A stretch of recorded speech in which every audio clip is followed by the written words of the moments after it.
Sa pulso video ang pagnanakaw sa isang tindahan sa Quezon City. Nagkunwari pa raw na bibili ang suspect para makapagnakaw. Nasa frontline ng balitang yan, si Ian Suyu.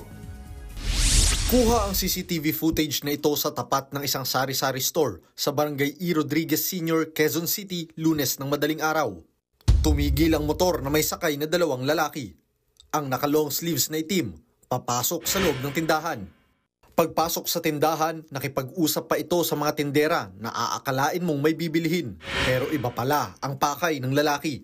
Pagtalikod ng isang tindera, dito na siya sumalisi at ninakaw ang cellphone ng tindera. Nagtanong po siya kung magkano po yung mineral.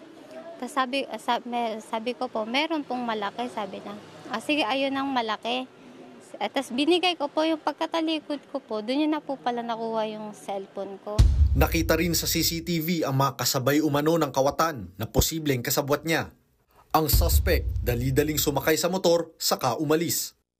Ikinagulat na lang daw ng tindera nang mapansing wala na ang cellphone sa pinagkakalagyan nito. Ang biktima, 3 araw pa lang raw nagtatrabaho sa nasabing tindahan. Trauma raw ang inabot niya sa pangyayari. Nasa 8,000 piso ang halaga ng tinangay na cellphone. Mahalaga po, kasi po ano po yun pamana pa po sa akin ng tito ko po, nang namatay po. Tapos po nagastusan ko na po ng malaki. Ay kuya, ba yung kumuha ng cellphone ko, baka gusto mo na pong ibalik. Kasi po mahal na mahal ko po yung cellphone na yun Ayon naman sa barangay, posibleng dayo sa kanilang lugar ang kawatan. Paiigtingin rin daw nila ang pagpapatrol sa lugar. Hindi po sir, yan po ay posibleng dayo lang po dito sa aming barangay at napadaan lang po. Mas lalo pa siguro namin paigtingin.